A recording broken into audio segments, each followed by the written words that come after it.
সেদিন ছিল ভরা পূর্ণিমা। চাঁদের নরম আলোয় চারিদিক যেন মায়াবী এক চাদরে মোড়া।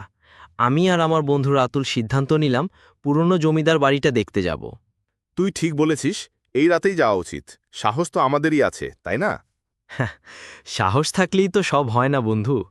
এই বাড়িটা নিয়ে অনেক গুজব শোনা যায়। ঝোপঝাড়ার বটগাছে ঘেরা সেই বাড়িটা যেন সময়ের বাইরে পড়ে থাকা এক টুকরো অতীত। ঢুকতেই এক অদ্ভুত নিস্তব্ধতা গ্রাস করল আমাদের। কিছু একটা কেমন যেন গন্ধ পাচ্ছিস? স্যাঁতস্যাঁতে গন্ধ। আর এই নিস্তব্ধতা স্বাভাবিক লাগছে না। ভেতরে ঢুকতেই মনে হলো তাপমাত্রা যেন হঠাৎ করেই কমে গেল। তুই টের পাচ্ছিস ঠান্ডাটা? আয়নাটা দেখ, কত পুরনো। রাতুল টি শার্ট দিয়ে আয়না মুছতে যায়। দেখ, আয়নায় ওটা কি?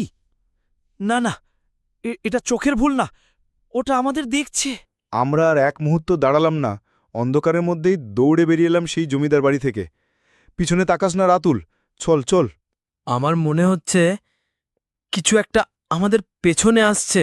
বাড়ি ভিড়েও অনেক রাত পর্যন্ত আমাদের চোখে ঘুম এলো না। সেই ঘোলাটে অবয়ব আর দীর্ঘশ্বাস যেন আমাদের তাড়া করে ফিরছিল। ওটা কি সত্যি অশরীরই ছিল, নাকি পুরনো বাড়িরই বিভ্রম? আয়নাটা, সে কি আমাদের কিছু বলতে চাইছিল? জমিদার বাড়িটা হয়তো আজও সেই অশরীরী ছায়াদের আশ্রয়স্থল হয়েই আছে।